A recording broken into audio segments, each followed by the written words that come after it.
नमस्कार दोस्तों, स्वागत है आप सभी का एक बार फिर से मैजिकल मैथ्स के इस नए एपिसोड में। दोस्तों, मैं आरजे राघव इस वीडियो में आप लोगों के लिए लेके आया हूं कोशिका के प्रकार।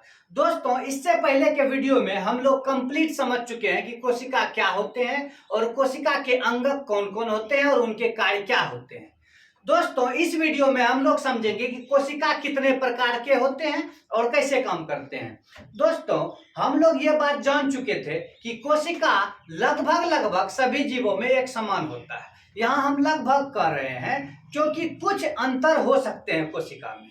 एक्चुअली अगर देखिए तो कोशिका का मुख्य काम होता है उत्तक का निर्माण। उत्तक से फिर अंग बनते हैं, अंग से फिर अंग तंत्र बनते हैं, अंग तंत्र से फिर शरीर बनते हैं। तो इस वीडियो के बाद मैं उत्तक पर वीडियो बनाऊंगा और क्लियर कट उत्तक को भी हम लोग समझ लेंगे। लेकिन उससे पहले हम लोग ये समझते हैं, जैसे अपना सबका एगो अंग हाथ है, एगो अंग कान है, एगो अंग है अपना दिमाग, एगो है पाचन तंत्र, एगो है हृदय।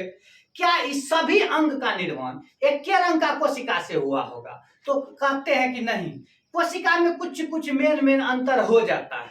सब कोशिका का आकृति और आकार भी अलग अलग होते हैं। पूरा अगर जीव जंतु के कोशिका को मिक्स करके सबसे पहले कोशिका को दो भाग में बांटा गया है। एक कोशिका को हम लोग प्रोकैरियोटिक कोशिका कहते हैं, दूसरे कोशिका को हम लोग यूकैरियोटिक कोशिका कहते हैं। मतलब कि पूरा दुनिया का जीव जंतु में जितना भी कोशिका है, सब कोशिका को मुख्य रूप से दो भाग में बांटा गया है।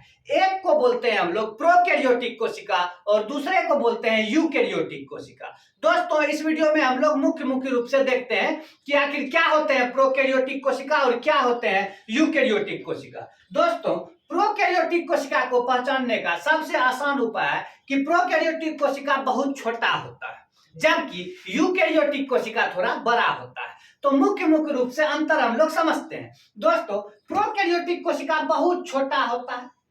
अब देखिए, छोटा तो सब कोशिका होता है, लेकिन यह तुलनात्मक रूप से भी बहुत छोटा होता है यूकैरियोटिक से। प्रोकैरियोटिक कोशिका 1 से 10 माइक्रोमीटर के बीच में होता है। यूकैरियोटिक कोशिका 5 से 100 माइक्रोमीटर के बीच में होता है।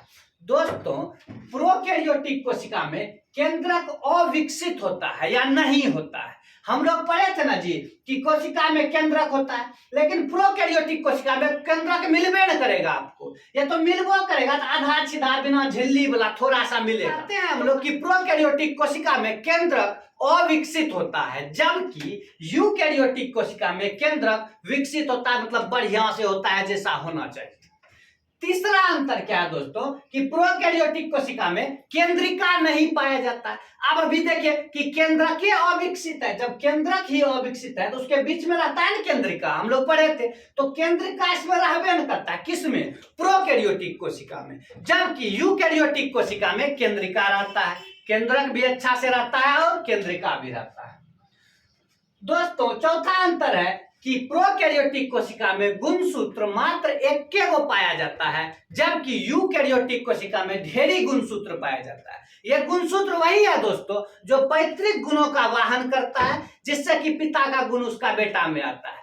ये केंद्रक में पाए जाते हैं, लेकिन प्रोकैरियोटिक में एक गुणसूत्र पाया जाता है, जबकि यूकैरियोटिक कोशिका जो होगा उसमें बहुत सारे गुणसूत्र पाए जाते हैं। चौथा अंतर दोस्तों, प्रोकैरियोटिक कोशिका में आपको गोल्जी का नहीं मिलेगा, माइटोकॉन्ड्रिया नहीं मिलेगा, अंतःप्रद्रवी जालिका नहीं मिलेगा। जबकि यूकैरियोटिक कोशिका में माइटोकॉन्ड्रिया भी मिलेगा, आपको अंतःप्रद्रवी जालिका भी मिलेगा और गोल्जी का भी मिलेगा। छठा अंतर में हम लोग देखते हैं कि इसमें जो प्रोकैरियोटिक कोशिका में जो कोशिका विभाजन होता है ना, आप लोग को पता है ना, एक कोशिका से अगर आगे कोशिका बनेगा तो कैसे बनता है? कोशिका विभाजन होते हैं, उससे दो कोशिका बनता है, फिर दो कोशिका का विभाजन होता है, 4 गो 8 गो ऐसे बनता है। तो प्रोकैरियोटिक कोशिका में जो कोशिका विभाजन होता है वो या तो विखंडन विधि द्वारा होता है या मुकुलन विधि द्वारा होता है, इन सब विधियों द्वारा होता है। जबकि यूकैरियोटिक कोशिका में अगर कोशिका विभाजन होगा तो वो समसूत्री या अर्धसूत्री होता है। दोस्तों, क्या होते हैं समसूत्री और अर्धसूत्री विभाजन या मुकुलन? यहाँ हम विखंडन और मुकुलन एक वीडियो में पढ़ चुके हैं, अमीबा पैरामीशियम वाला वीडियो में। जबकि समसूत्री और अर्धसूत्री पर हम एक सेपरेट वीडियो बनाएंगे, तब आप लोग उसको समझ जाइएगा अच्छे से। एक्चुअली में दोनों कोशिका का विभाजन ही है। प्रोकैरियोटिक में विखंडन और मुकुलन द्वारा होता है और यूकैरियोटिक में समसूत्री और अर्धसूत्री विभाजन द्वारा होता है। दोस्तों बोलिएगा प्रोकैरियोटिक सर किसमें पाया जाता है, कौन ऐसा जीव जंतु है जिसमें पाया जाता है? तो जीवाणु और साइनोबैक्टीरिया में प्रोकैरियोटिक कोशिका पाया जाता है, जबकि यूकैरियोटिक कोशिका जो है सभी पादप और जंतु में पाए जाते हैं। दुनिया में जितना पादप और जंतु है मुख्य रूप से उसको हम लोग क्या कहते हैं कि उसमें कौन सा कोशिका है, यूकैरियोटिक कोशिका है, जबकि जीवाणु और साइनोबैक्टीरिया में प्रोकैरियोटिक कोशिका पाए जाते हैं। तो दोस्तों एक बार फटाफट से हम रिवाइज करते हैं कि आखिर क्या क्या मेन अंतर है प्रोकैरियोटिक कोशिका और यूकैरियोटिक कोशिका में। दोस्तों प्रोकैरियोटिक कोशिका बहुत छोटी होती है, 1 से 10 माइक्रोमीटर के बराबर, जबकि यूकैरियोटिक कोशिका 5 से 100 माइक्रोमीटर थोड़ी बड़ी होती है। केंद्रक इसमें नहीं रहता है, प्रोकैरियोटिक में इसमें केंद्रक रहता है, इसमें केंद्रिका नहीं रहता है प्रोकैरियोटिक में, यूकैरियोटिक में केंद्रिका रहता है। प्रोकैरियोटिक में इक्केटो गुणसूत्र पाया जाता है, यूकैरियोटिक में ढेरी गुणसूत्र पाया जाता है। दोस्तों प्रोकैरियोटिक में गोल्जी का माइटोकॉन्ड्रिया अंतःपरद्रव्य जालिका नहीं होता है, जबकि यूकैरियोटिक में गोल्जी का माइटोकॉन्ड्रिया अंतःपरद्रव्य जालिका सब कुछ रहता है। प्रोकैरियोटिक कोशिका में कोशिका विभाजन विखंडन या मुकुलन विधि द्वारा होता है, जबकि यूकैरियोटिक कोशिका में कोशिका विभाजन अर्धसूत्री या समसूत्री विभाजन द्वारा होता है। दोस्तों प्रोकैरियोटिक कोशिका सिर्फ जीवाणु और साइनोबैक्टीरिया में पाए जाते हैं, जबकि यूकैरियोटिक कोशिका सभी और पादप में पाए जाते हैं। दोस्तों हम लोग समझ चुके हैं कि क्या होते हैं प्रोकैरियोटिक कोशिका, क्या होते हैं यूकैरियोटिक कोशिका। दोस्तों प्रोकैरियोटिक कोशिका में ज्यादातर झिल्ली का निर्माण नहीं हो पाता है, यूकैरियोटिक कोशिका में सभी अंगक जो होते हैं कोशिका को अपना अपना झिल्ली में बंद है। ये दोस्तों अब समझते हैं कि आखिर क्या अंतर होते हैं जंतु के कोशिका में और पादप के कोशिका में। दोस्तों आप लोग जानते हैं कि इस पूरे संसार में जीव को 2 हिस्सों में बांटा गया है। जीव का पहला हिस्सा जंतु कहलाते हैं और जीव का दूसरा हिस्सा पादप कहलाते हैं। पादप मतलब सभी पेड़ पौधे, जंतु मतलब सभी जंतु जो होते हैं जिसमें कि आदमी, गाय, भैंस, बकरी, भुआ, पिल्लू, चिट्टी सब आ जाते हैं। अभी हम लोगों ने देखा कि प्रोकैरियोटिक और यूकैरियोटिक कोशिका के 2 रूप होते हैं।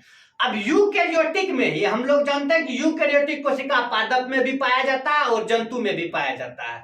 दोस्तों जंतु में पाया जाने वाला यूकैरियोटिक कोशिका और पादप में पाया जाने वाला यूकैरियोटिक कोशिका में भी थोड़ा सा अंतर होता है। आइए दोस्तों बिल्कुल आसान भाषा में हम लोग इस अंतर को समझते हैं।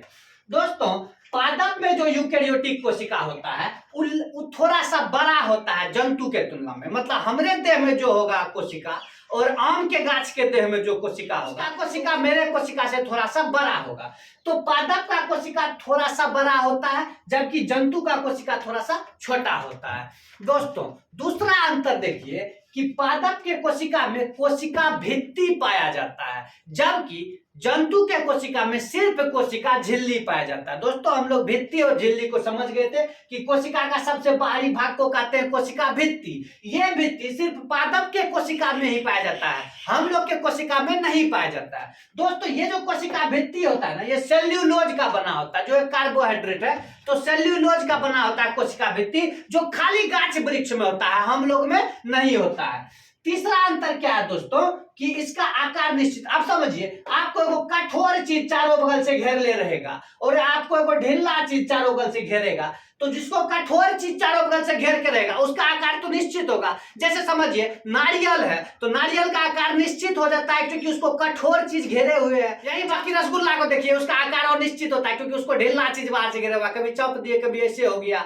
तो देखिए अगर कठोर चीज चारों बगल से घेरे हुए रहता है तो आकार निश्चित, और अगर हल्का चीज चारों बगल से घेरे हुए रहता है आकार अनिश्चित। तो दोस्तों यहाँ कोशिका भित्ति है, बढ़िया से घेरे हुए है, तो पादप कोशिका का आकार निश्चित हो जाता है नॉर्मली, जबकि इसमें सिर्फ जंतु कोशिका में सिर्फ कोशिका झिल्ली है, कोशिका भित्ति नहीं है, तो इसका आकार भी क्या हो जाता है अनिश्चित। दोस्तों पादप कोशिका में रसधानी जो होती है रिक्तिका वो बड़ी होती है ताकि पादप कोशिका में जल का संतुलन अच्छे से हो सके। वैसे भी जानते हैं पादप कोशिका में जल का मात्रा अधिक होता है और जंतु कोशिका में जल का मात्रा कम होता है, तो उसी जल को पूर्ति करने के लिए पादप कोशिका का भगवान रसधानी जो है वो बड़का बड़का बनाया है। कई बार तो 90% कोशिका का रसधानी छेक लेता है, कुइया जैसा रहता है पानी के लिए। राजधानी जंतु कोशिका में थोड़ा सा छोटा होता है।